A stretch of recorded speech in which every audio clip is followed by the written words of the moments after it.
ride together, we die together. Bad boys for life. Get busy living, or get busy dying. You ain't first, last. Are you not entertained? Are you not entertained?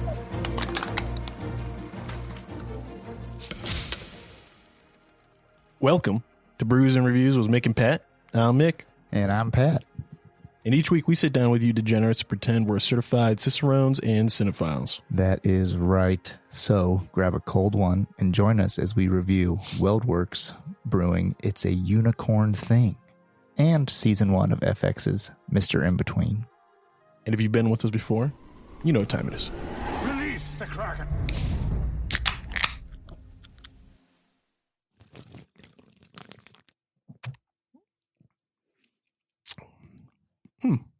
It's tasting the rainbow.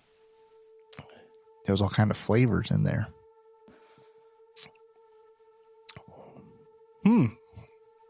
Well, Pat, tell me a little bit about these flavors, because I will say there's definitely at least two. There's at least two flavors in there. At least two flavors. This is true. So it's a unicorn thing. What size is this can? These bigger cans. 16 ounces. They're a pint. 16 ounces seasonal beer. Like, this isn't going to be around very long. It comes around. So Weldworks, they are out of Greeley, Colorado. And on this can, let's see, we've got a dialed in beer, 8.5 on the alcohol volume, 8.5%. And according to the Surgeon General, it's bad for pregnant women. That sounds like it. What else does it have on here? Yep, Greeley, Colorado. The logo on here, the label, it's a little wild, a little psychedelic-y. It's like it's not gay.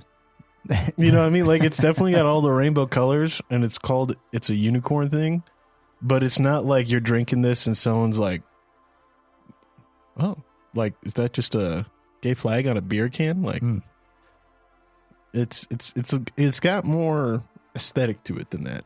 It's got more pride. I think we could get sued for that one, dude. Ouch. Like, I think there's organizations that sue us if we misuse that term. They took a rainbow and the word pride. That's okay. Yeah. We'll let them have it. Let them have it. So it's a hazy double Indian Pale Ale. It does have that hazy taste in there. Definitely hazy. Definitely a little like that. You know, you're from their first sip. It's an IPA. Like, there's no doubt without it. Like, it's an IPA. Yep.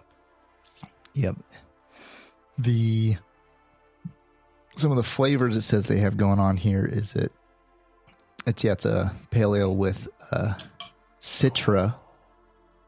I don't know. Does it just mean citrus? No, citra is like a type of hops. It's citra. I've seen that listed on several of our other beers. Okay, so it's a citra, lotus, and mosaic hops is what they have on there. Mosaic hops is another one we've had, actually. Mosaic quite a bit in our IPAs. It does also have like what fruit is in here? Yeah, it's definitely I want to say it's got for sure that strong citrus flavor, but it's I really do, excuse me. I think it's got like I keep on flipping back between like a honeydew and a grapefruit. Like, it's got a little bit sour grapefruit, but it's almost got a sweet hint to it. You know what I mean? Like, I don't know. Who knows? Maybe I'm just making shit up. But like, that does kind of seem to be the. I'm going to take another sip. I'm going to take another sip just because I want to know that I'm not making things up. See what you can find in there. Yeah, dude, that's kind of. It's bitter and then sour on the after. But on while it's just sitting on your tongue before it aerates, it kind of tastes a little almost sweet, slightly sweet to me. It does have that sweet flavor in there. So Weldworks is out of Greeley, Colorado. Started in 2015, so they're approaching a 10-year anniversary. I feel like we've had something from them before. I don't know if we've done it on the show. Yeah. I know I've had some Weldworks in my off mic time. We need to. I'm gonna grab glasses. All right, yeah. It's been so long, man. It's been over a month. Yeah, We're out of practice, dude. I have some downstairs in the freezer, but we're gonna have to go with these glasses. Plus, we need to see how hazy it is. But Weldworks out of Greeley, they've won some awards over the years, and their main slogan or their mantra is having dialed in beer. They want to have all types of unique, innovative beer flavors for every palate under the rainbow. And I think they do that. They've got all sorts of. They kind of have a bunch of crazy, a lot of sours, flavors out there. So they if you like trying all kinds of different types of beer, it's a good brewery to check out. And yeah, I would say they have pretty reliable sours. Like, as someone who enjoys sours, theirs are way more hit than miss, in my experience. This is true. And I think they don't list all the flavors. They don't have like a profile written out about this beer. So we might have to do the swish test and make up our own. All right. Our own flavor profile. If all they have listed out as the hops, that's more than a lot of people. Yeah. So. Alrighty. Should we do it? Oh, yeah.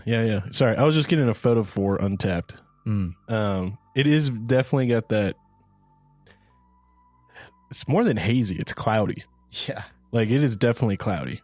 Kind of looks a lot just like pineapple juice, bro. Like, it looks like pineapple juice out of the can. It's pretty thick. Yeah. Alrighty, you ready? Let's do it. All right, Pat, in case you forgot, and for anyone who has forgotten since our last episode, what you want to do is take a tablespoon amount of the beer into your mouth, but don't let it slide down that gullet.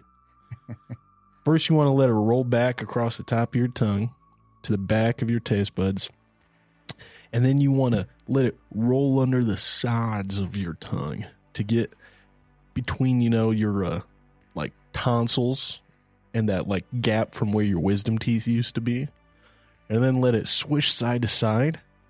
And while it's all foamy and all that, put the back of your tongue against the roots of your mouth. Push that beer through your teeth. Push it through your front teeth. And then do a nice little... and then swallow. I think I always do way more than a tablespoon. I think I put too much in there. Because when I'm pushing it through the teeth, I'm trying to not lose it all over my computer. Excuse me. That really it brings out the skunkiness. Yeah, that makes it way hoppier. Yeah. People don't think there's a lot to like that kind of stuff, like aerating your taste buds. Mm-hmm. But like, it's literally like why, like, everyone that does like wine tasting does that. You know what I mean? Because you get so many more different flavors. You definitely do. Well, we're doing the swish test. Or the swish method. There's not really a test. It doesn't pass or fail. It just reveals more of the flavors. It's rounder.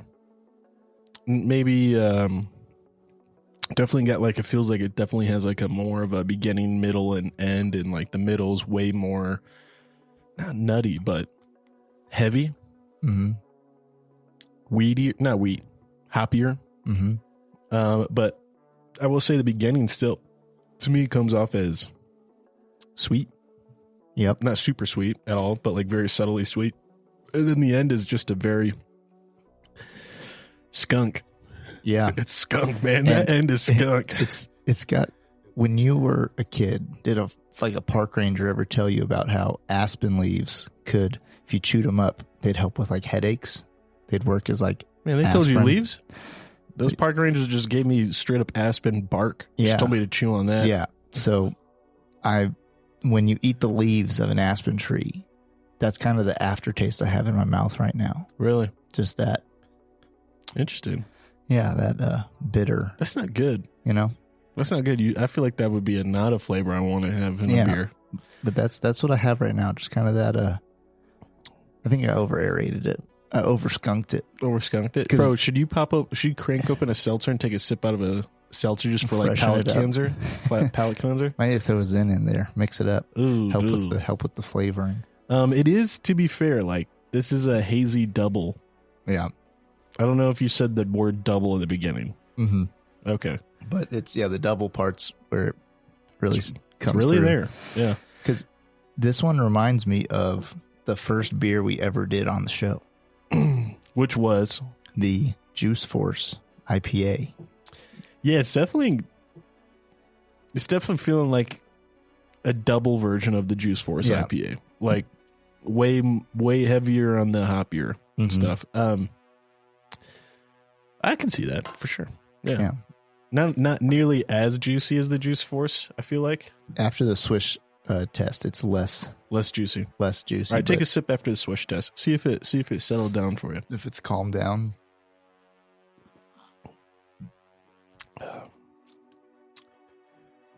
I would say middle of my tongue, that's still stark hoppy. Yep, right there on that in the middle there. Well, Pat, I think I don't think we need to beat around the bush. Mm-mm. I think we can really kind of settle in on what we think of this beer. Is a blokey bloke beer? Just a bloke? Well, kind of a gay bloke? Yeah, I don't know if it's for a bloke who thinks he's a blokey bloke because he hikes. But he's not a blokey bloke. But he's not like a blokey bloke who's going to throw down when he feels disrespected. You think someone named Quentin would drink this? Yes. Yeah, someone named Quentin would drink this. Someone who thinks they're a blokey bloke, but not really. Yeah. When I heard that, I was like, why don't they just say man's man? Yeah, I was wondering that too. Blokey bloke is such a more like full-mouthed expression. But anyways, yeah. What are you thinking about giving it from that? Like a solid what? Solid middle of the road? Solid 1 thumb? What do you think? I'm in between a 0 and a 1. Yeah, but I think I'm gonna give it a 1 thumb up. Really? Yeah, because for double IPAs, I have had double IPAs that are a lot more bitter. And like they don't go down easy. And it just feels like you're drinking it just to drink it. This one's enjoyable. Smoke break.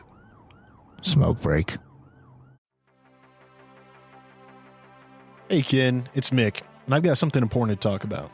We all hope we never find ourselves in a self-defense situation, but life's unpredictable. Enter the National Self-Protection Plan from Attorneys on Retainer, an actual credible law firm you could put on retainer for your self-defense needs. For just $35 a month, you get national coverage in all 50 states for criminal and civil legal representation in self-defense situations, complete with a 24/7, 365 toll-free emergency line. That's real legal support when you need it most. What's in the package? Bail bonds, scene cleanup, firearm replacement, even mental health counseling. Plus, 0 fees for a laundry list of defense-related costs like expert witnesses. So support the show and get yourself some peace of mind. Click the link in our show notes or visit our sponsors page to sign up for the National Self-Protection Plan from Attorneys on Retainer. Hey folks, Pat here. If you're like Mick and I, you're a fan of classic tales like Lonesome Dove, Blood Meridian, The Three-Body Problem, and Steinbeck's East of Eden. With Audible, you can dive into these epic stories anytime, anywhere. Sign up for a free month, and your first audiobook is on the house. To start your free trial and support our show, click the link in the show notes or swing by the sponsors page on our website. Want an awesome website for your podcast? Check out Podpage. We use it for the Mick Pat show, and it's a game changer. Set it up in minutes, no coding needed. Support the show by using our link to get started. Your podcast deserves a home as great as ours. Podpage, the one-stop solution.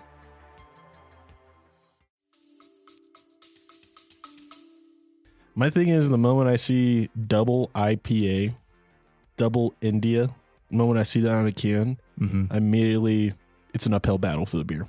Yeah. Because 1, I'm not a big IPA guy. And 2, I know I've had probably the best double IPA in the world, Mercenary. Oh yeah. And I just don't think there's a better double IPA. Like I've yet to have a double IPA that is as not skunky, but still got that kind of IPA flavor to it.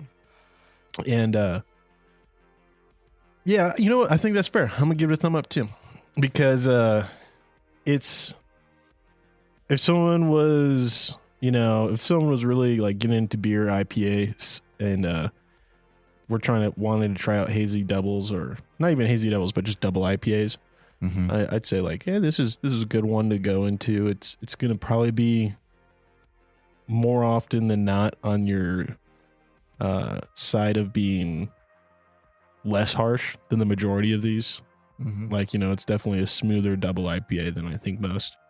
So, all right, I'll give it a thumb up too. Yep. So I'm giving it a thumb up because of its category. Yeah. If this was just an IPA, what would you say? I'd give it a 0 or maybe a minus. I think 1. if this was just an IPA, I'd give it a thumbs down. Yeah. Like it'd be a very skunky IPA. And because that's a pretty heavy market to get into. Like if you're competing in the IPA market, there's a lot out there that you're up against. And so, yep. It wouldn't be cutting it. But as far as doubles go, I think that it'd be a good one for someone to try who's not sure about them or hasn't had them before. And I mean, I would drink this beer again. Yeah, well, I hope so. We got 2 more, so don't want them to go waste. For sure. I think we've only ever had 2 beers here that we didn't want a second on. Maybe. Yeah. I don't think either of us wanted more Nightmare Fuel. That's what I was. The Nightmare Fuel dude was rowdy. It was like drinking battery acid. I did listen to that. Literally, I was listening to that episode when we were coming back from our vacation to Virginia. It was pretty funny listening to that episode, bro. That episode's a good, like, my wife, Billie Jean, had never seen that horror movie. Oh, yeah. But she thought it was funny. And she's not a horror person, but she's like, all I need to know about that movie is your guys' review. Because I was like, I feel like I got the best parts that were funny. I covered it. And but I don't want to watch it. Oh, man. But as far as blokey blokes go, it's filled with blokey bloke school. I don't think the guy we're talking about tonight would be drinking this beer.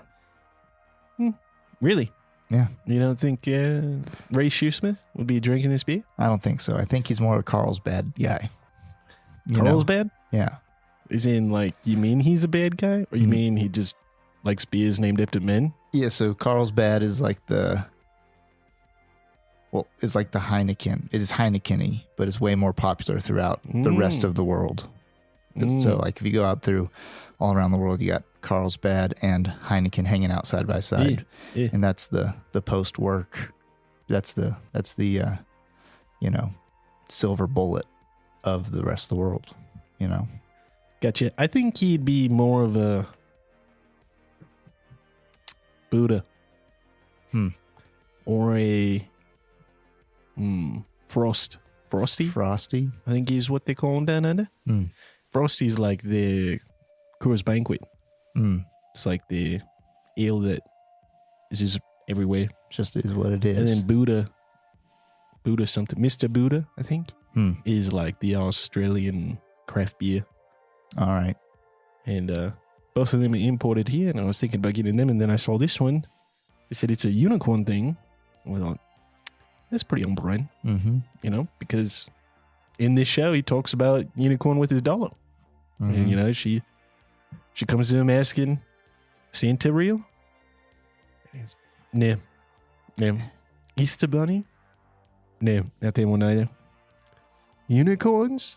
And he just doesn't have it in him to deliver to the brand news to his daughter. You can see he's looking over and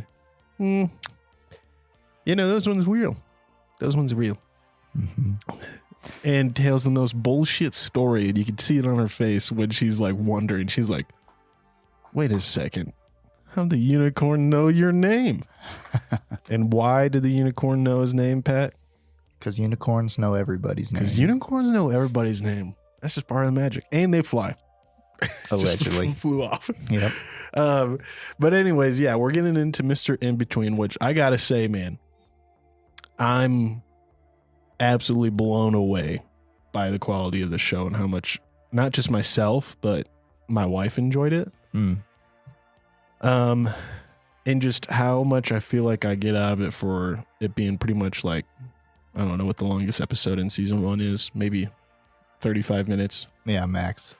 I think it's like a sleeper show, man. It has like that feeling of a shoestring budget, really like, let's just max this out as much as we can. Labor of love, not cutting corners and not like biting off more than we can chew. Like everything to me felt pretty.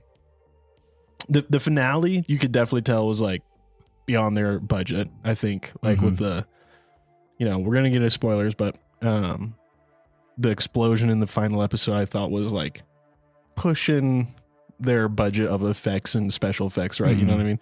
But yeah, so much of the other stuff, like just the way they film, I would say the fight scenes or the more violent scenes, they film them in a very believable way. Right. And I just think I wouldn't do this show like expecting like I might like it. I have heard some buzz about it on YouTube. And then, dude, I just got my socks knocked off. I remember my wife turning to look at me after episode 4. And she's like, I want him to succeed in life.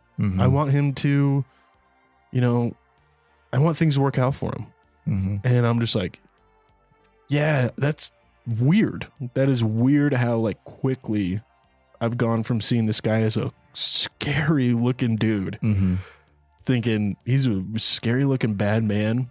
So all of a sudden I'm like, no, dude, this dude is like, is he a hero? I kind of think I'm starting to think of him as a hero. Right. And I'm feeling weird about it because he's definitely he just killed somebody's dad. He's definitely a fucking criminal, like cold blooded. You know what I mean? And I think it's just like how, I mean, I've never heard of Scott Ryan before, but dude, Scott Ryan, I think just made me a lifelong believer and fan of his work after watching the show. What are your kind of first thoughts before I get into breaking down all the names and who did what? Yeah, I was definitely impressed with this first season. And I think that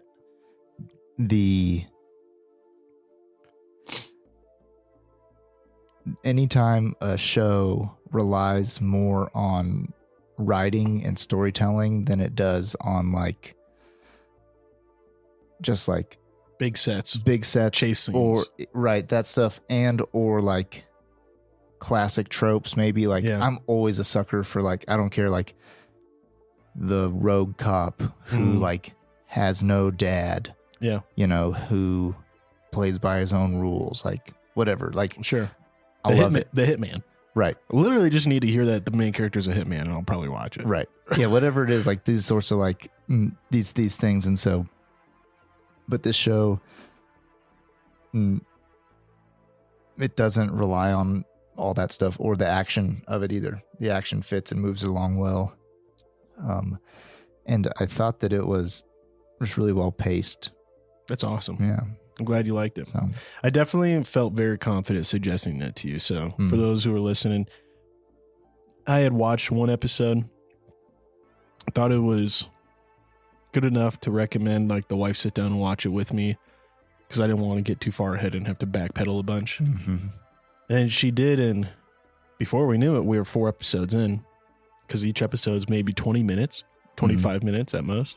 And so with that, once I finished season 1, I knew it was something we should review. And by the time you finished season 1, I finished season 3. Oh, nice. And so I think we should definitely like, we don't have to rush it out, but I definitely think we should have brews and reviews over season 1, 2, and 3. But Mr. Inbetween is a passion project by the writer and co-creator, and lead actor of the show, Scott Ryan. Scott Ryan, he hasn't done much. It's one of those things where it seems like he really has a vision of this story. His like passion project in college was a film called The Magician, which is also about the same character. And from there, he just felt like probably, I think he had more to tell about the character and got a green light from FX with small budget and down in Australia to do it. And he's I think crushed it. He's apparently good friends with the director Nash Edgerton, who Nash Edgerton I think is well known for doing some really great action crime movies down in Australia. Supporting cast is Chika Yasamura, who plays Brit. Chika Yasamura is Nash Edgerton's daughter, and they were interviewing, testing out like child actors for her role. And then Scott was like, well, how about Chika just tries it? And they just immediately had great chemistry because she knew him and Nash are friends. Oh yeah. And so she was just very comfortable pretending to be his daughter. And he was like, it's all right, Chika's got to do it. Like, she's perfect for it. And so she did that. Justin Rosniak, haven't seen him in many things, but he's great as Gary, the kind of honestly just buffoon of a friend. Yeah. Who's like, just can't get his crap together. No, but he there's something endearing about him. There is something about it. And, but man, is he not like just a shithead of a buddy. Like just always asking you to bail him out of trouble.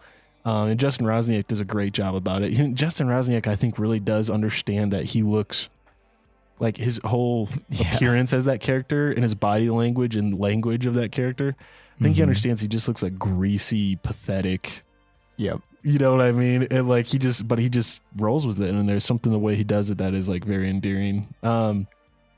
Damon Harriman is Freddy, which for those of you who've seen Justified or perhaps Mindhunter or Once Upon a Time in Hollywood, Damon Harriman is very well known for his work in Justified as the Dewey Crow redneck down in Kentucky.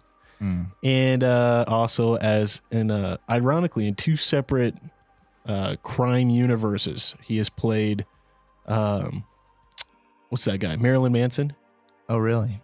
Yeah. He's played Manson twice. He's played Manson twice. Once in Mindhunter, and then the other time in Once Upon a Time in Hollywood. Oh, right. Yeah. And then Brooke Satchwell, who plays Allie, who, again, I haven't seen anything else that she was in, but she came into the show and just, I thought, crushed it as a very sincere female lead. Then Nicholas Kassim, who plays Brucey, Scott Ryan's character's brother, and has MS, severe MS. And I thought it was phenomenal because I've seen Nicholas Kassim in interviews and he does not have MS or cerebral palsy. He has no degenerative condition, and yet he crushed it, I thought, in the way he moved his hands and the language and tone and the way, like someone, when I think I see someone portray MS or cerebral palsy, like I think it's a lot to do with the eyes and how the eyes are doing all the work because the body's exhausted. And so there's a lot of these like, crooked angles of like the head down and to the side, but the eyes are like looking and communicating. Yeah. And he does a lot of that, I think. I think he does it very, very well. He's actually probably one of my favorite parts of the whole show. But that's kind of the cast and the idea of like who plays what, and everyone's new to the game pretty much, other than Damon Harriman, probably the most experienced guy. With the brother Bruce, they leave this scene. I was just wondering about who he was before. Like it's not just like now he can't get around the kitchen, but you could, like he probably used to whack people with his brother. Probably did, yeah, because he gives Ray a hard time about getting sloppy. Yeah, he's like, and like they joke about like I think he's the only person who really knows Ray. Oh yeah, like he's the only person who really knows all the stuff he does or things he's been through, and it's like, and he's not like, he has no judgment for it to the point of like he probably had the same lifestyle. And he's kind of that weird thing because he's not like anyone else around Ray that's a criminal, where they have a very scary or just unpleasant kind of like Gary filthy vibe to them. Yeah, or Like not someone you want around your kid. And also only transactional relationship. Yeah, like the only reason these people aren't all killing each other is because There's- one owes the other money or has some sort of crime lord respect for this guy's other guy. Like there's no actual love and care. Yeah. And like Kasim's, the way he plays Brucey is like he's the only person who can be as gentle, sincere, loving, and sweet while also being fully aware of like this criminal side.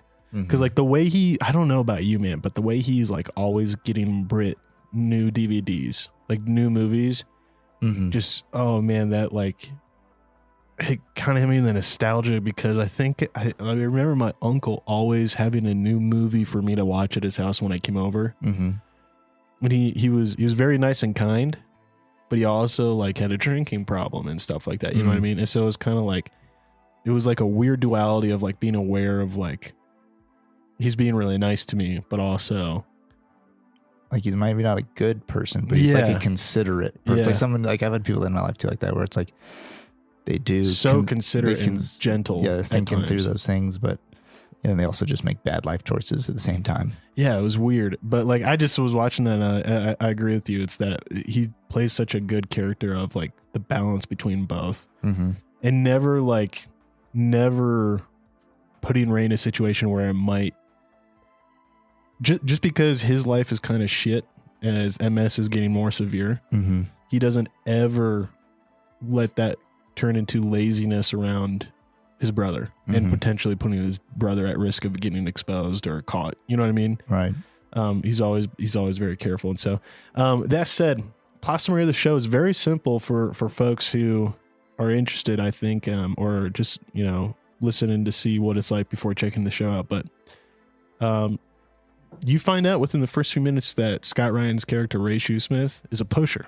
Yeah. He is probably, I wouldn't say entirely a hitman, but he's definitely the enforcer. The enforcer for it's not even really a mob. It's just like a criminal organization network, because he's not really dedicated to just like one. Like he gets most of his contracts through his employer, played by Damian Harriman, Freddie. But it doesn't seem like Freddie's like a crime boss.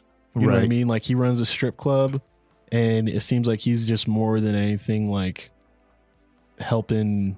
He has a network of agreements with other criminals or something like that. And when someone just fucks up, they either ask Freddie to get his guy to do it something, or they tell Freddie like, "Hey, I got anyone, like I need this guy gone." And like he's mostly a debt collector on like bookie debt collector type stuff. Yeah. And then the other side of the show is slice of life, man. Just like every day being a dad and just trying to be a dad. Walking the dog, brushing your teeth, struggling in interactions with women. Yeah. Like just not knowing what to say and totally fumbling when a chick's into you and just shit in the bed. Yeah. Shit in the bed with your daughter when she has questions and you don't want to spoil it. It's just like, it's so weird. I think the best thing I've heard, I haven't ever watched The Sopranos all the way through. Have you ever watched The Sopranos? Most of it. Oh, you have? I've heard The Sopranos is primarily focused on slice of life. Like it's not primarily the mob running its operations and the mob drama. Like the majority of it, like most of the drama is focused on slice of life drama. Yeah, it's family life going on. And yeah, they'll show stuff, but like instead of showing the whole carjacking and like, or like stealing all the DVD players out of an 18-wheeler, they just like say it happened. Yeah. But like it's mostly around like Tony Soprano's like mental health and trying to be a dad and run a business with family drama. But then there's also like the like car crash whiplash brutal crime moments. Right. Like that like whip you out of the slice of life and you're like, oh, they just threw that guy off a fucking bridge. Yep. And like they did it in broad daylight. Yep. And like so like I've heard this show's like most closely compared to that. And I don't know, what are your thoughts on that? In that sense, yes. Gotcha. Yeah, yes, in that way. And like, 'cause even in I think it's the second episode second or third episode where it just starts off with him Like- capping a dude.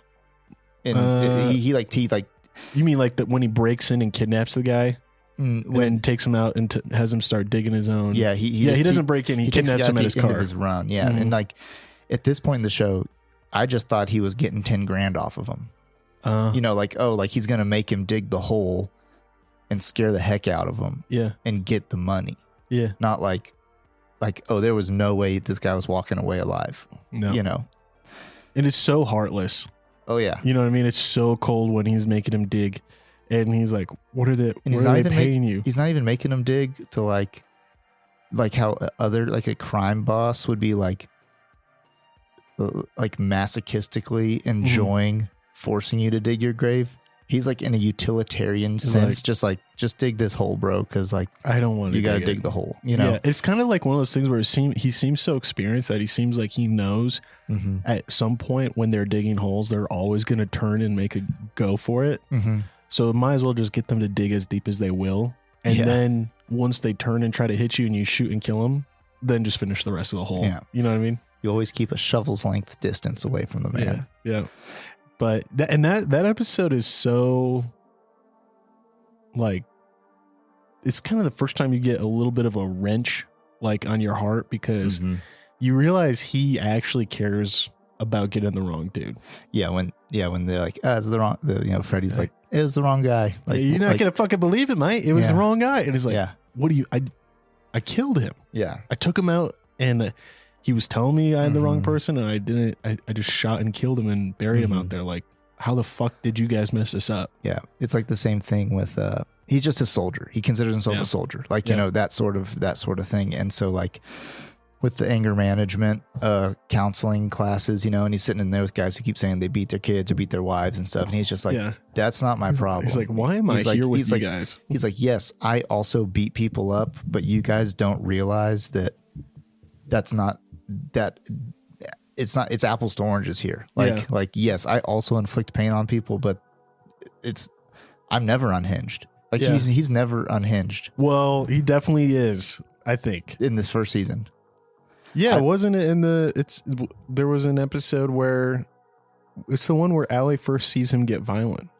Yeah, well, I guess I'd say, And it's like, but he still wasn't upset though. No. That's what Yeah. I mean. He opens up cans of whoop ass, but he's never like in a fit of rage or just like violent for being violent's sake. He's just like, he has a calculated thought process where it's like, he's like, this guy disrespected me in front of my daughter, and so I beat him up. Or like, this guy, these two guys were getting out of their car and it potentially could have turned into a fight, so I broke the first guy's knee so I didn't have to fight two of them. Like he doesn't come unhinged in that sense where he doesn't have anger management problems. He just has like, I think he has reactionary like threat assessment stuff in his own, like, in his own self. Like, even though other people be like, no, dude, that's like an anger problem. He's like, no, I just like. He's like, no, I just have killed people, and Yeah. it's very easy. Like, it's very difficult for me to go 0 to 15. Mm-hmm. It's very easy to go from 0 to 60. Mm-hmm. Yeah, I remember thinking that too, because when those guys get out of the truck and he responds that way, Mm-hmm. I remember thinking that was good, quick reaction. And I would hope that I would be that quick. Yeah. To like two guys hopping out, trapping my car, Yeah. and hopping out of their truck. Yeah. To like be tough boys and knock the shit out of me. Because like the truth is like, would those guys, everyday dudes, pulled Allie out of the car and mugged her and beat her? Probably not. No. Mm-hmm. But if Allie had gotten out of that car and got in the middle of it, they would have hit her. Mm-hmm. You know what I mean? Or- And like I remember asking my wife, I was like, "What do you think? What do you think if I had responded that way? Like if we were in that situation, I responded that way." She was like, "I think I'd be like Allie. I think I'd be upset and like want to talk. I think I'd be like, so can we talk about what just happened? Because that was very violent and I'm not used to it." And it's weird because like my wife knows I've been a very violent person just out of necessity for like career or something like that. Mhm. Right. And to hear her also be like, I would have the same reaction. I was like, So maybe it's like, it is very different about like the knowledge of like, that is appropriate response, but it does look pretty aggressive. Right. To like someone who has never like thought or considered those things, never been in a situation like that. and then they're like, what the fuck do you have anger problems, dude? Like, you just beat the shit out of those guys over nothing. Right. You and know? like those, that little 30-second scene would actually probably be a pretty good, like, little case study to just have people watch it and write what they thought about how it played out. Because like my thing would be like, he didn't get angry on the horn. He beeps the horn. Like, hey, you're blocking me in. Yeah. Beep, beep. And then the guys immediately go to like, they say, fuck you. And they get out of the truck, which would be like, those guys reacted. Escalation. Those guys escalated. And they had him trapped in there. All the guy had to do was pull forward 10 feet and it's done. Yep. Or back up and take his spot. Like, so it's not like he didn't start off that way. So like my evaluation was like, those guys kind of got off easy. Like, he kicked one guy's knee in and then they got out of there and like, yeah, but that was great reaction. do you think Miss Pat would have the same opinion if you did that? No, No way, dude. not at all. Not at all. And like, so yeah, the way that scene played out, the way I viewed it was like, these guys were total threats. They had you boxed in and they escalated it so rapidly when you weren't even being like, he didn't do anything rude. He beeped his horn. Yeah, let him know. Like, hey, trying to get out here or whatever, but that 30-second scene would probably be a pretty good little, show it to some people, see how people respond to it. Yeah, I think so. I think there's a couple more things I want to touch on just before we go to like overall review, but I kind of want to give you a moment to kind of just hit on your favorite. Because I've been I'll be honest, man, I've been binging like YouTube commentaries. I've been binging like interviews with the cast and like behind the scenes, just because I've gotten so wrapped up and like, I mean, honestly, like you kind of nailed it when you were talking about it earlier, but just the dichotomy of the way it's filmed with good writing, like such sincere writing and genuinely good acting, and it's not relying on anything else. And I think when I see that, it just, man, it gets me so invested in like wanting to know more and like the plans behind stuff. And so like there's so much stuff that I could like talk about, but I'm kind of interested from your perspective as someone who just finished season 1 today. Like, like what are some other things like that you really enjoyed or wanted to talk on that you thought were good, bad, whatever? Yeah, I think that it was shot so short form. It's very jump from like one thing to another. Yeah. Like it doesn't really want to hold your hand. Like if he has to go to a spot, it's not like, all right, he's going to get in the car, turn the ignition, then in the car, listen to the radio. And then like it's not like going to be a whole hold your hand. It's just like, okay, then we're there. Like it just like jumps really quick sometimes. Yep. And but the way each episode ends, where like, this is, in one sense, it's the way it's filmed is to be watched in these short chunks, but at the same time, I wonder how long it is if you stack them all together. I think it's 2.5 hours. Yeah, I'm thinking 6 episodes. Seven episodes. It's 6 episodes at 25 minutes a pop. Yeah. So yeah, 3 hours ish max. Like it'd just be like a long movie. Yeah. If you could just watch it straight through. I would kind of want to do that. Like watch each one as each season as a separate movie. Just watch it as a movie. It would play that way because they would chop it right at these. It was filmed in chapters, just like you'd read a book. It had chapters, but then it could flow straight through, and not like in a standard primetime television show where each show is kind of standalone and it does bring you through a storyline. Even big, really popular shows still do that too, where they kind of sometimes have a full wrap up. I'd say even like Game of Thrones had like, each episode was standalone in this like the story arcs and things, and they are bringing you through different places. But this one was consecutive. This one had to be, all of it has to be consumed together. But it felt like reading a chapter book to me, where you just like, you get to the end of the chapter, you just want to read the next part. Yeah. Like, and just keep rolling through it. And not like a forced cliffhanger. It was just like, that's where the chapter ended. And I really want to know what's going on next. And it was odd because I thought it was going to be much more like each episode is a different hit that he has to do. Right. And it kind of is like each episode something different task wise from the criminals is going on, and something different about being a dad or divorcee or whatever, or brother is going on. but you're right. It never feels like isolated stories. Mm-hmm. You know, the way like NCIS or, you know, Right. Crime of the Week stuff is, right? And it very much feels like if you just didn't let the credits roll, you would never know when one episode ended and another began. Yeah. Which I loved. I thought it made it so easy to watch. Like, I think we did watch season 1 in like 2 days. Mm-hmm. Because it cruises by. Or like even the maybe it comes up again in the next seasons, but like, dude, the Russian brother-in-law that gets capped in the head, man. I was like, yeah. oh my God, that scene is so funny and disturbing and scary. Here's another piece of this I was thinking of too, is in general, like any slice of life, like you were saying, type shows like this, the crimes in them stress me out way more. Yeah. Because if it was like crime shows, other shows, whatever, like they live in a world where this is normal and just is what it is. Mm-hmm.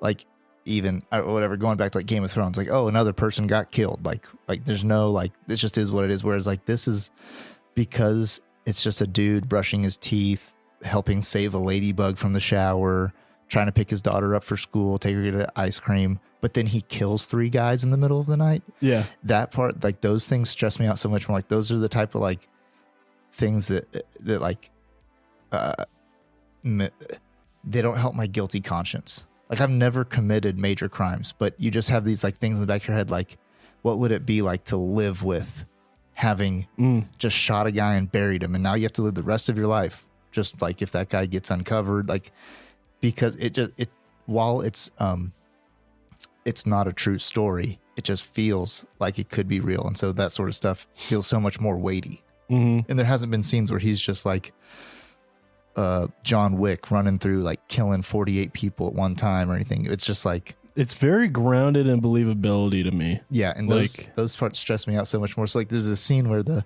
Russian brother-in-law, he gets Vasily. Yeah. He gets freaking shot in the noggin. And his hard, thick Russian skull bounces that. And he gets shot with like a 32 Russian Makarov or something like that. Like it's like such a tiny cap gun, right? And like you can see too the way it hits his head. Yeah, it's like that didn't look like. I was thinking the same thing too. I was like, is this guy actually dead?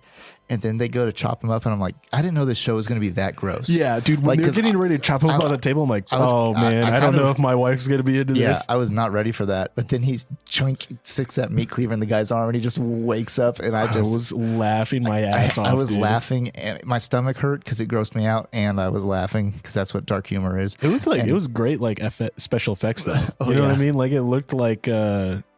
It looked like kind of one of the. It looked real, but you also knew how they did it. Mm-hmm. Like it wasn't like CGI hokey blood or spraying around. Mm-hmm. It was very just like, shit, that's a cleaver in his arm. A classic like sound effect with a jump cut, and the guy's got a cleaver in his arm, and so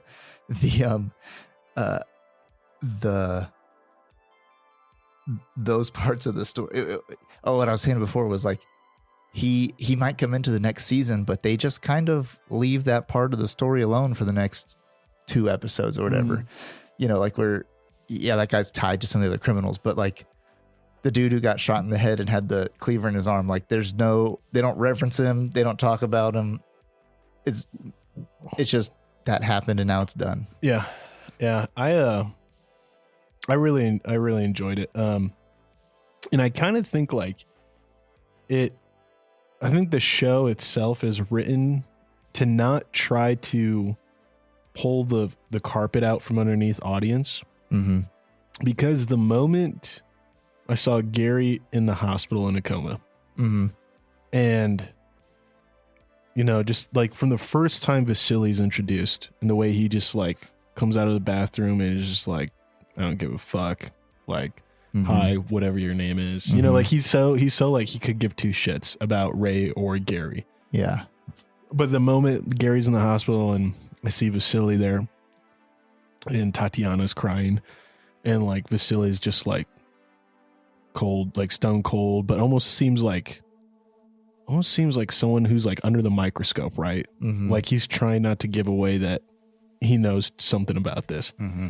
Like the first time I saw that, I was like, oh, he something went on Vasily was in on it, and Vasily like knew this dude was gonna get the shit beat out of him during like a deal or something like that. And sure enough, that's what it was, right? It was a deal where Vasily was like, "Hey Gary, I got a guy you can sell some guns to," and then they like turned on him and mugged his ass, beat the shit out of Gary, and kicked Vasily in the nuts. Yeah, And it was one of those things where I was just like, I immediately kind of knew very quickly from body language and scene setup, like that was the case. And I remember saying to my wife, I was like, "Oh, he set him up for sure." Like, and then the show kind of confirms that. But then something weird happens where like I felt like I didn't get one over the show. Like I didn't feel like I was like, "Ha." Oh, right. Like I'm so quick and this show's so predictable. What I really felt like is that I was learning to see things that the show was showing me that Ray would notice. Right. And I felt like it made me really understand, like feel in the shoes of Ray.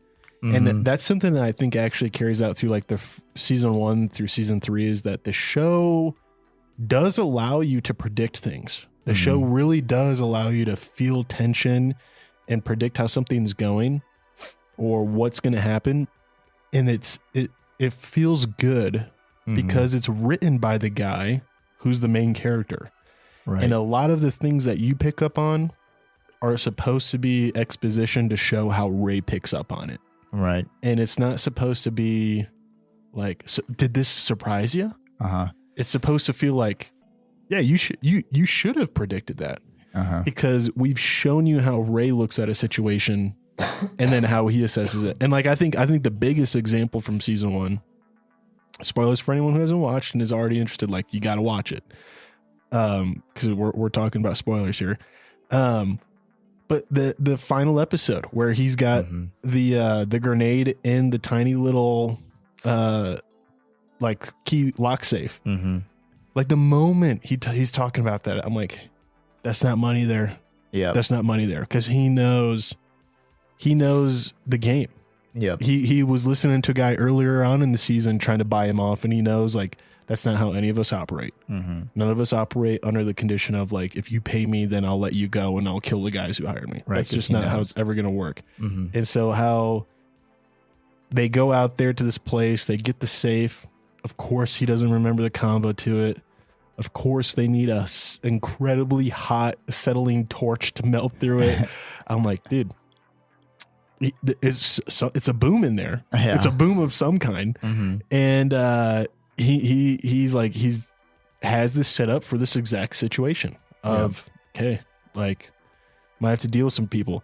And it never once felt like, the show's dumb. I predicted it. It felt to me like, no, I'm thinking like Ray, because it helps when the lead is the writer of the show and you kind of start getting into their mind. So anyways, I don't know if you felt that way, but that was like something I really felt affirmed by in the show. Yeah, like one part I thought of that was just like at the very end when he's digging his own grave, he's like, he just looks at the head honcho and he just says, "How big you want me to dig this?" Yeah, he doesn't beg. Yeah, he always says, "How big do you want it?" And what he's saying is, I know more people are going to die here than just me, because you got the vibe that like that even the initial the henchman who brought him in, Sam.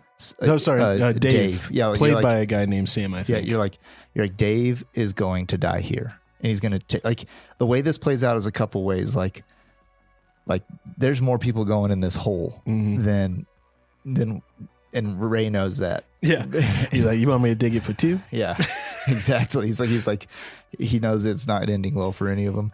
And I also loved the part of the writing in this show that I thought was great was just the fact that there was a whole episode that had nothing to do with the storyline, almost a whole episode, which is really like the last episode of the first 3/4 of the last episode. Where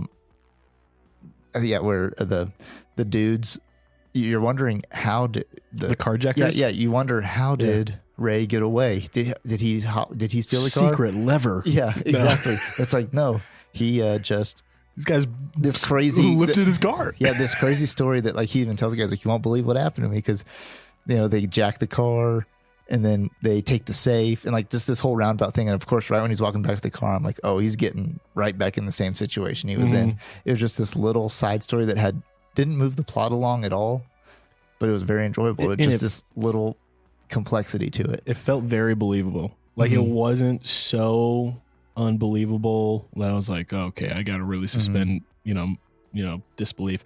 But I watched it and I was like, dude, look, like I've heard that. Like I've heard this story come out of inmates in jail. Like I've heard them talk about this funny thing that happened and no one would believe it if they told you it. And it's just like one of those things is like, yeah, I guess I do believe that could have happened. Like that checks out. And the irony of it is maybe the most unbelievable part. But the order of events is believable to me. Like it's not too hard. And I think there was a lot too that like I was wrong about that that like I made assumptions about. Like I assumed that super big dumb guy who was a henchman for the other what was that? What do you think the nationality was? Like it's not Armenian, is it? Are you talking about him, the dopey guy specifically, or the other bad guy? The dopey guy seems to me like he's a native, Kiwi, yeah. But I'm talking about the actual bad guy. What's his name? The son-in-law. Son-in-law's brother. Yeah, I don't know. I think he's just a. I would like feel pretty comfortable saying like some kind of Middle Eastern, Lebanese, something like that, maybe. But anyways, all that said, like I thought the dopey guy was playing maybe the act. Oh, on all of them. Part of me was just like, he's playing so dumb and stupid, and like he's literally scratching his head with the barrel of his gun. Like there's no way someone is that dumb in this criminal underworld. Something about that felt like I was watching the car scene from Pulp Fiction. Yeah, I know, dude. I was expecting it. I was expecting him to hit a bump and his brains go all over the place. But like, I was like, well, when he was first introduced, he didn't seem dumb. He seemed just like big, mean, like ready to fuck Ray up. But then you see him in that episode and you're like, oh, maybe he's playing super stupid because he's, tattletaling the whole time. Right.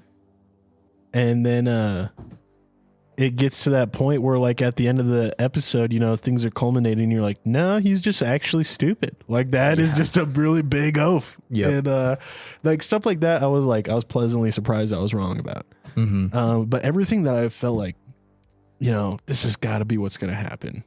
And then it happened or something like that. Like some stuff I felt like I was really invested in. And like, I think this is what they're telling us. I think this is what Scott Ryan's telling us.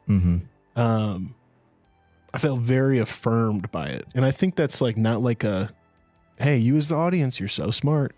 But I think it is very much of like a good. That's kind of the idea, is that you're living through this dude's perspective. Yeah, there's definitely good directing and good writing on that. And what I want to know is what's Scott Ryan's profession? What's his profession? Leading up to this. Because in 2008, he did a movie called The Magician as Ray. And then 10 years later, 2018, he does Mr. Inbetween. Yeah. And so it's like, but he has zero acting, directing, producing, or writing credits in between. So like, in between? Yeah. Yes. So he just has to like, I like the fact that this is just a story that he's just had in his brain forever. You feel like it's made by, like, before I even realized that Scott Ryan was writer, sometimes director, prop master, costume designer. Like, he does a lot of the stuff. Right. He does a ton of it. Before I even realized that, though, I just felt like this is such a project of love. Like, this is someone who deeply cares about just telling a good story. Yeah, I wonder what he does, man, too. Like, right. I mean, is he just an HVAC guy? I think, you know what I really think he does? He's a hitman? No. I think he's a ghostwriter. I think he writes a lot for other Hollywood people, other directors or other writers, because he is a really good writer, and I can't imagine him. And he's talked in interviews about all these different ideas he has, which sometimes sound like ideas that ended up being other movies or TV shows. Mm-hmm. And so I wouldn't be surprised if he's made a good chunk of his living in between projects doing ghostwriting. Right. Because he's like, I was listening to stuff that he was like being interviewed back in like 2018, 2019, 2020 about. Mm-hmm. And some of these thoughts he had, I was like, that sounds a lot like a movie that came out after this interview. Oh yeah. That he isn't like attached to at all. You know what I mean? Okay, all right. So something I really like loved and wanted to discuss is how Ray, especially in season 1, you know, I think your first impression of Ray is like, this guy is gonna be, like, this is the Grim Reaper. Like, this is a scary looking dude. And hey, Scott Ryan, I just want you to know, dude, big fan. I'm not saying you're ugly, but I'm just saying, dude, like the smile, the eyebrows, looking under your eyebrows with that bald head, bro, you look like death coming to take care of business. And I think like he has such a menacing appearance, and by episode 4, his nonchalantness, his kind of very relaxed, very patient demeanor, it gets you through all the phases of like, oh, this guy's scary. This guy's a bad guy. This guy is like, we were supposed to be afraid of him. And then you get to the point where like, oh, it's fake passiveness. It's fake passivity. It's fake nonchalantness, like we see in so many crime movies where they're like, oh no, mate, it's all right. No, mate, you're good. And then they like execute him, right? And then by the time episode 4 rolls around, I feel like they've earned my trust. And I just genuinely believe that Ray Shoesmith is like just a normal guy who's actually very gentle, who's very patient, who like legit is like, he's never going to yell at his daughter. Like he's never going to raise his voice and scream at her and lose his temper. Like that's just not going to happen in this world. And it's played out in the final face-to-face dialogue scene of the season where him and Dave, the guy who had kidnapped him, so not trying to threaten Dave, but comes off as such a like a big deal. Oh yeah. And because Dave's just like, oh, I'm having like my wife's in labor, I gotta go. He's just like, all right, yeah, like here's the keys, you know, like it's like, Dave, you need to call. Yeah. Because at first he's like, you want to smoke? And it's like, oh, he's giving him his last cigarette before he caps him. You know, there's like that part of you that's like, dude, is he being chill because he's going to kill him? Because he was pretty chill the whole time before he killed that dude digging his own grave. Yeah. Yep. And when he just lets him go, dude, when he's just like, oh, mate, go see your kid. And he's like, I owe you, Ray. I owe you one. And you're just like. And one thing he said throughout the whole entire show, to everybody else who said I owe you one, he says, like, no, he says, yes, you do. Or definitely. Really? Throughout the entire show. Oh, he does with Gary. Yeah, like with Gary, definitely. like other people, he's like, yeah, you owe me. Freddie. Or like with Freddie, he's like, you owe me money. Like you are dead to me. Money, mate. But then with this guy, he's like, I owe you. And he's like, nah, you're good. Yeah. And like, you're like, oh yeah. Yeah. I will say like that was that scene was what made me most excited to watch season 2. Yeah. Because it felt like such a promise of like good karma, goodwill, and it made me want to see like what's going to happen for Ray. Okay, the relationship with Allie in season 1 does, I think it's season 1, maybe it's not, I don't want to spoil anything. Is there any scenes of Ray and Allie having sex in season 1? No. Okay, all right. It's season 2. I don't want to spoil it. Then. All right. Nothing like there's nothing ever like there's no nudity in the whole show, right? The whole show is like good for like, you know. I mean, there's like strip club scenes with like pasties and stuff, right? And booties, but I just want to make sure before I say anything. Okay, all right. That's a season 2 conversation. I'll pass that on. But I will say like dynamic between child actor and lead actor, great. Like I think for how young what's her name? Chica. For how young she was at the time, first time ever acting. I think it's very believable the way she interacts with Ray. Yeah. of just like an actual curious daughter who really does trust her daddy a lot, but also feels comfortable around her daddy enough to like kind of tease him, kind of maybe like say things that she thinks are funny that other adults have said. And like, it's like that kind of thing of like, did my kid just say that? I think that would hurt my feelings if it was from an adult, but that's my kid. So it's just kind of funny that they said something so mature. And I like that chemistry, I think, is the real thing that pulls you in and grounds you in season one into like, Ray Shoesmith is actually not a ever scary guy. Like there's not a universe where Ray kills his ex-wife. You know what I mean? There's just no universe where that happened. There's no universe where he ever raises his hand to Allie when she, you know, I'm not saying this happens or something, but like if she found a gun of his, there's no universe where he's like, now I have to kill you to silence you. Right. Right. Like all of that just seems so far away by the end of this season. Cause you're like, no, he is a really genuinely just nonchalant, go with the breeze, like guy. He also is a hitman. He's a murderer. He's a criminal. He is a bad dude. But like I've never had a show really make me feel that way, you know, like because I think with have you ever seen Barry? I haven't. I need to watch it. Okay. Barry is a show where like you feel like at any time like he's willing to sacrifice anyone to maintain his cover up as a hitman, like to not let anyone really know and not get caught as a hitman. Like you don't feel like anyone's off limits. Right. And this show made me think like, no, like he'd rather just go to jail than like hurt someone he cares about or hurt an innocent person. Yeah, within his code.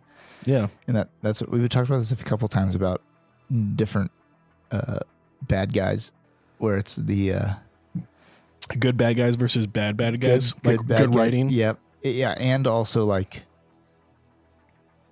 the most dangerous bad guys are the ones who have a code they follow. Yeah. Rules. They have rules. Rules are scarier than that. We talked about that in the Halloween episode. Yeah. And the Halloween episode and the Haunt episode and the Puss in Boots one too. Yeah. And so it's like Ray's rules make him very dangerous, but also in this case, make him safe at the same time. So, yeah, and I'd say that does correlate pretty closely to the kind of the Soprano stuff too. Just like just a family man. It makes me really want to watch The Sopranos now. Yeah, I think you'd like it. Okay, I do want to ask you, put you on the spot. We don't really have much trivia or goose, probably because one, the show is so clean that I can't imagine there being real goose. Right. And two, it's not well known enough for like thousands of people to be picking it apart. Right. I will say my favorite trivia outside of Brittany being the daughter of Nash Edgerton is that Dimmies, I figured out what Dimmies are. Do you remember him? He's always eating Dimmies, and he calls them Dimmies, getting a bag of Dimmies. Yep. Dude, Dimmies are dim sum Chinese dumplings. And when Chinese dumplings came to Australia, they had like a very fast, like gasoline and a match burn phase of people just needed them. And it's an obsession, dude. Like Australia has obsessed over dumplings so much that they have like their own identity over and like, so Dimmies are not like at first I was like, oh, they just call it like, that's just what the nickname in Australia. Like a snack. But like we looked it up, like my wife and I just getting down in it. Dude, Dimmies are such a big deal. Like that's hilarious. It's an identity of Australians that like all of us eat Dimmies. It's because they've been eating all that Vegemite and they got tired of that crap and they're like, we need something good in here. Dude, but I'm also like a big dumpling boy. I probably have dumplings twice a week. Oh, yeah? Yeah. We live really close to a dumpling, So now you want to have some Australian dimmies. Dude, I want to go to Australia just to get some dimmies. Yeah. Just get some dimmies, mate. Here's a little factoid trivia bit that Craig handed over to me. Oh, nice. So Scott Ryan was driving taxis and delivering pizzas in between. Like seasons or in between just like the movie and the show? In between the movie and the show. Wow. So he was just had time to think about this Just thing. chilling, Yeah. just doing his thing, Eating dimmies. eating dimmies. Just in his own head, thinking about his story. So I think that's just a cool. I can imagine him cool being story. like not even pissed like that. That's what he's doing with his time, though. I can imagine him just be like someone like, oh, so is this what you want to do for the rest of your life? He's like, yeah, never mind. And he's just like, well, what are you doing? He's like, I think I want to write a TV show. Like just so relaxed. Like in the classic, like all the Uber the Uber driver classic questions, like, so how long have you been driving for Uber? Or like, so is this your main thing? About 3 years. And you're just like, is this your main thing? It's like, no, I'm working on my TV show. You're Just trying to get the money up. yeah. It's like, oh, so you got a couple things you're writing? He's like, no, just one. Like, Just like, yeah, my what's your show about? Yeah. It's about a hitman. Yeah.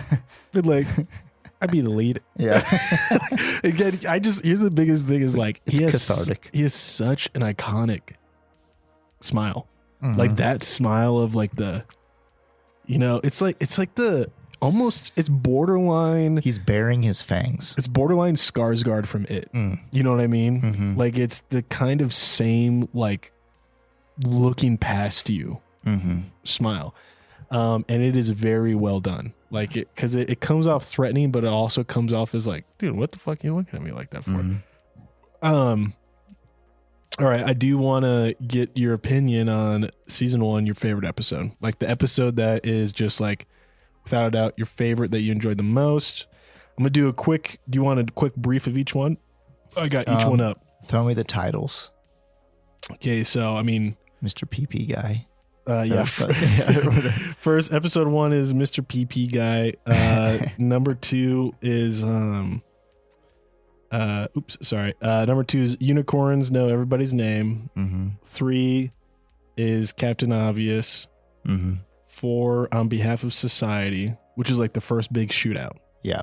5 is hard worker, and 6 is your mom's got a strong box. Yeah. Your mom's got a strong box. That's hilarious. The final, I really like the final episode a lot because of it had this story inside the story that had nothing to do with plot movement, but it was riveting. But my favorite one was the title is to society. Just blanked on it was episode 4. On behalf of society. Yeah, that one. Dude, when he's just like sleepless and he's like, I just got to get up and check. Yeah. It's like, oh yeah. Like it just to me felt like such like a middle of the night milk run, but it was literally lure bad guys away from house, execute them with a machine gun. But like the vibe the whole time, like he's like looking with night vision and then like, I guess I put on my pants, grab my shoes, grab my car, and like roll out. Get my new automatic weapon that someone just gave me. Yeah, dude. Like something felt so grounded about it. You know what I mean? I was Is that the same episode with the Russian getting his arm chopped? Does that happen in the beginning? No, that's episode 3, I think, is when he gets his arm chopped. Episode 4. Honestly, here's why I like it. The kind of going back to that scene where we're talking about where the car boxes him in and he gets out and just kicks that guy's knee in and then he's like, what's the big deal? And his lady is all upset about it. When he's talking with this freaking counselor about this little group leader, about his assaults. Which, can I just say here, is so refreshing that like this is a show that calls out political correctness like bullshit. Like the anger therapist guy is just so out of touch with reality. Yeah. And I love it because in it he says, so in your most recent assault. Yeah. And the last scene was him actually like his most recent assault, but not his court ordered one. But on behalf of society, it's just like, honestly, I agreed with every single thing he said in the last part of it. Maybe too much. Just like he basically, what he said was, he's like, oh, so you just think you just go around assaulting everybody? And he's like, well, the next time they think about, being disrespectful, they're going to think twice. And basically my primal manness really resonated with the end of that scene, just being like, being like, Ray for president. Yeah, no, for real though, right? Like, isn't that so like sour in your gut that you're like, people don't even, he's a criminal. He's a bad guy. I would never want my kids to be like under his supervision. Right. But at the same time, he is such a, I'm rooting for him. I'm rooting for him. He's a good dad. He's a good ex-husband. You know what I mean? Like, as far as ex-husbands go, he's knocking it out of the park. Yeah. He lets them do their thing and stuff. And so here's, for me, okay, I had some, I knew this person who, they got a dog and they wouldn't even say no to the dog. Wow. There was no negative dogs reinforcement to the animal. Dogs need structure. And I was like, dogs need structure more than kids need structure. And we are dogs too. So I was just like, oh my God. So like the way that like, anyways, to compare and contrast these two things of this honestly idiot of a woman, I'd say it to her face if I saw her, like to be in such a place where she actually thinks it's good to not discipline her dog by saying no. That's where our society's at. And it's like this thing, we're over to like Ray being like, if more guys, when they were disrespectful, got clocked in the mouth, they'd think twice about it. I'm just like, you know what? I'm in agreement. I don't do it because we live in a litigious society where they've said that they'll sue your ass. They say that like even poking somebody in the chest could be classified as assault. Yeah. So I don't do any of that. Yeah. I never have laid my hands on somebody, and you know, that's not my plan. But like, I agree with him. I'm just like, you know what? He's right. Yeah. He's right. Yeah. And I'll tell you this too. I think, it's, yeah, actually, you know, I don't have anything to add on to it because I've just kind of I'm talking in circles here. It's just that feeling of like, he is right, but also like, dude, I'm agreeing with the guy who's like straight up also depicted as a murderer. And I think Scott Ryan's aware of that. Like, I think Scott Ryan wants you to be like, I think he wants you to like self-criticize. Yeah. Like, yeah, I agree with Ray. And to be completely clear, I support what Ray did, but also he's a fucking murderer. Yeah. He's a criminal, dude. Like the part I don't support, when he had zero target identification and mowed down 4 people in different cars. Like, if like there was like actual like innocence in those cars, or like they could have been just some. I feel like he verified, right? But it's just, it could have been just cops tailing them. Whatever. Here's the deal. So what? But fuck the cops, mate. But the second car that came through, piss on them blokes. I thought that on the second car that came through, it was going to be Gary with him. There was 2 cars he mowed down. The first one was the van and then the sedan. Right. But I thought the next one, you thought the sedan would be Gary. I thought the sedan was going to be Gary, and his like in his dying breath was going to be like, I found out these guys were after you. I was coming to let you know. Like it was no way, dude. I thought it was going to be Davros because it was too close to the van, and then there was points where like it in the van kind of they were using each other to tail. They were using each other to tail. So I wasn't positive, but I just was like, that would have sucked. Yeah, I was like, because there was zero, identification. I was like, who the hell did he just kill? He doesn't know. But anyways, I think that was my favorite episode. And the show, the season, episode 4 over episode 6. Just want to make sure we're getting that clear. Okay. Yep. And I think that the season as a whole, it could stand alone, or it can go on to be a great show. Yeah.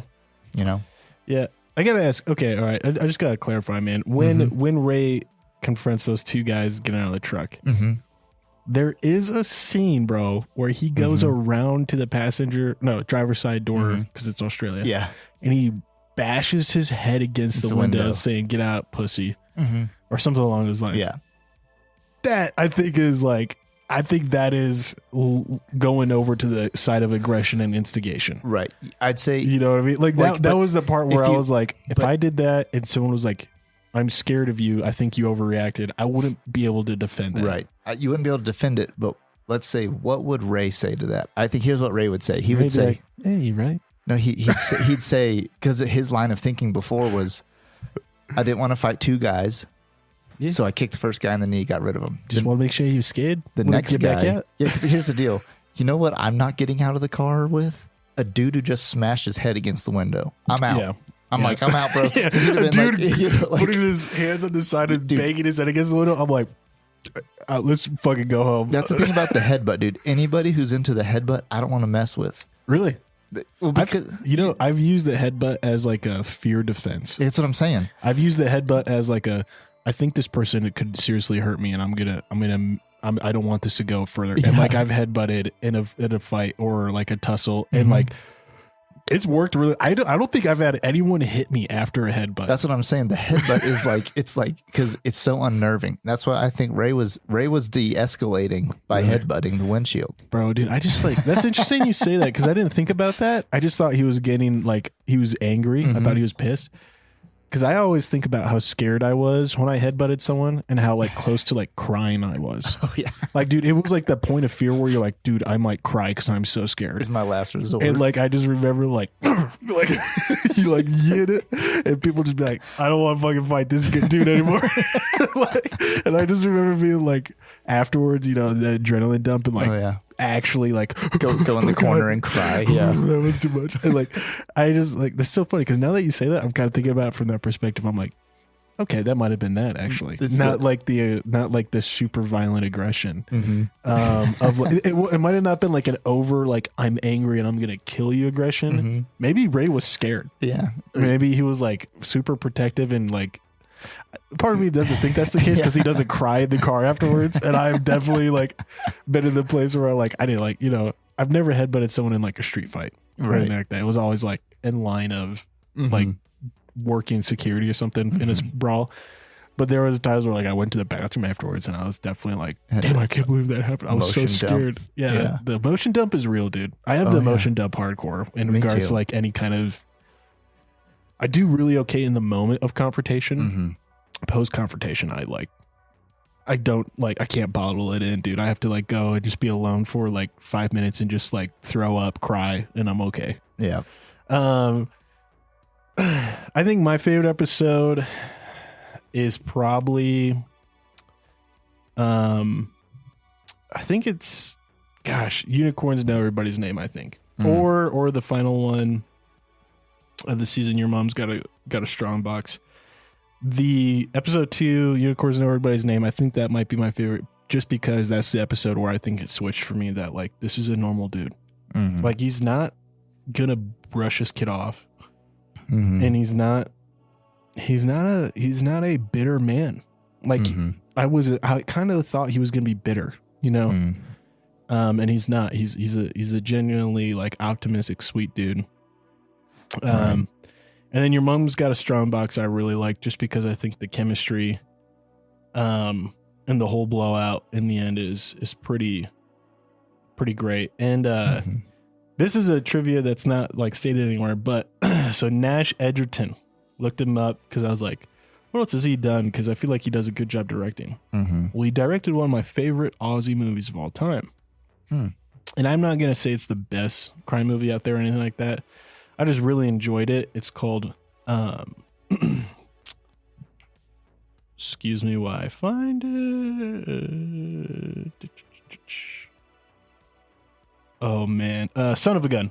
And Son of a Gun has got Ewan McGregor in it.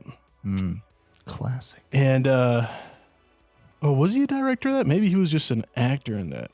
I think he was an actor in that one.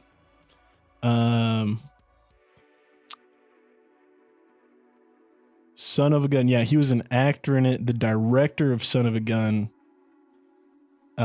is Julius Avery. But ironically, in Son of a Gun, there's Ewan McGregor.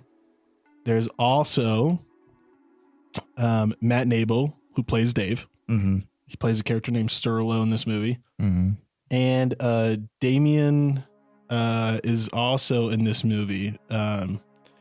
He plays... he plays like a gun dealer in this movie, like a Aussie outback big time gun dealer.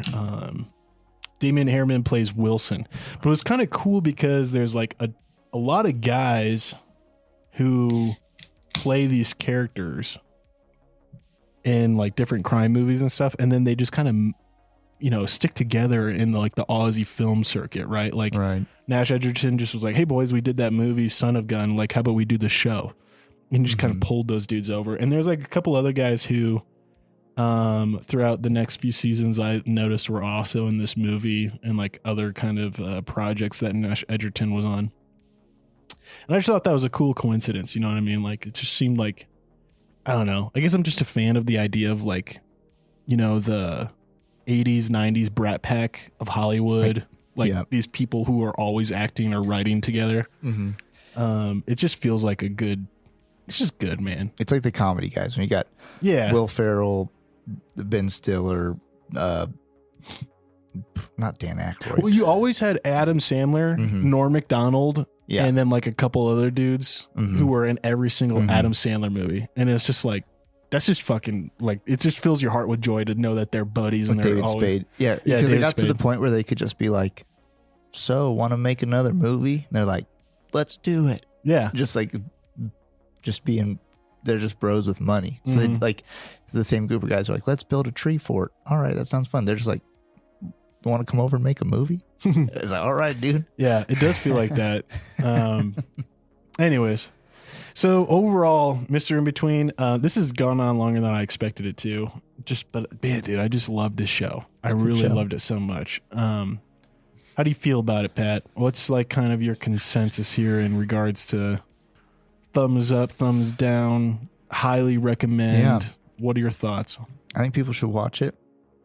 I think it's one thing I appreciate about it too is like it's a intense story without overly intense graphic stuff in the sexually explicit and or like violent category. Like, but you can deal with like real big life matters, these heavy things, as well as like family life, all this stuff.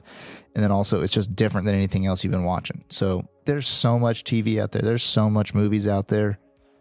This is going to be a change of pace. You haven't been watching anything like this. Yeah. You know, so yeah, unless you're like only an indie person or whatever, sure. But like, you know, just, I think it's worth a watch. Not a lot of time investment for a good story too. You don't have to watch 24 1-hour episodes. Yeah. 6 episodes, 25 minutes long, to tell a good story that grab onto you. So never feels like there's any filler. Yeah. No, everything's intentional, but it's not packed or rushed. And so I'm giving this one, like on the thumb scale, I'd give it a thumb up. Like 2 thumbs, like, I don't know, because that's like, it's reserved. Yeah. You know, but definitely like, you got to watch this. All right. I'm going to spoil a little bit of something here. Yeah. Mr. Inbetween from Mick, gets, out of everything we've reviewed so far, the most emphatic 2 thumbs up. All right. Season 1, I'm going to give a thumb up. All right. I think you should watch it. I think if you enjoy TV, if you and your wife or you and your kids bond around watching a good story with good writing, and you know they're old enough to view like not excessive violence, but just honest violence. It's like a 14 and up situation. I think it's a strong recommendation. The series as a whole, all 3 seasons taken together, the most emphatic 2 thumbs up. All right. Now I'm looking forward to it then. I'll tell you this, bro. There's not another piece of media. I can't think of another movie or show that has made me actually like cry. Oh man. Like just outside of it, like just thinking about it. Oh, like man. there was a point where I was thinking about an episode, and I had watched the episode. It was 24 hours later. I cried during the episode. Like actually, like not just like watery eyes, but just like actual like just a grown man weeping. I can't control this. Like I cannot get this together. And my wife and I chuckling, laughing at each other because we're both laughing at the fact that we're crying over this. And then I thought about it later during the workday. And I cried, dude. Got a hold of you, bro. I could cry right now if I keep thinking about it, dude. Oh man, it's so like I can't think of another show that did that. And like for some reason, dude, like I don't know, man. Maybe because I'm just a cold-hearted prick, but I feel so indentured to Scott Ryan of like you made me feel something so powerful that like this gets a huge thumbs up for me. You know. So, anyways, season 1 thumbs up. I agree with you. It's good TV. Best TV ever? I can't say that. But way better than the majority of stuff out there. Oh, yeah. Well, with that, folks, our kin out there, we've gotten 2 thumbs up for It's a Unicorn Thing, our hazy double IPA from Weldworks. Pretty good beer. I'm on my second can, and I got to say, I've been enjoying it as the time's been going on. And with that as well, Mr. Inbetween Season 1 gets 2 thumbs up for the Mick and Pat show. So I hope you enjoyed the show and hope you've enjoyed checking out Mr. Inbetween and Weldworks' assortment of beers. Specifically, It's a Unicorn Thing. And, we'd love to hear back from you about your thoughts on the show, your thoughts on the beer, suggestions for further episodes. And, excuse me, I'm not saying it's going to be our next 2 episodes or anything like that, or within even our next 4 or 5. But I would love, Pat, if we could knock out season 2 and 3 as well on Brews and Reviews, just because I think, kind of like you said, the show taken as a whole, because it's so brief each episode, really it is best digested as a whole rather than just individual seasons. So, right. Any closing thoughts from you? No, man, you said it. I think that gotta watch it. People, go watch it. Tell us what you think about it. Yeah. All right. Well, hey, Ken, thanks for joining us. We're happy to be back. Brews and Reviews, I don't know if it's going to be a weekly event or bi-weekly or monthly, whatever it may end up being. But we're just happy to be back on the grind with you all after our brief hiatus of vacation. And we hope you're enjoying what we're putting out. As always, you can find us at The Mick and Pat Show on Spotify, Google Podcasts, Pandora, and anything like that. Leave us a review and let us know how we're doing and give us suggestions on how we can improve. Yeah. Till next time. Till next time.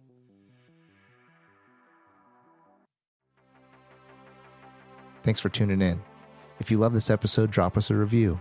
If you have qualms or comments, leave us a voicemail on our website. While you're there, check out our latest news, merch, and deals from our sponsors. Till next time, Ken.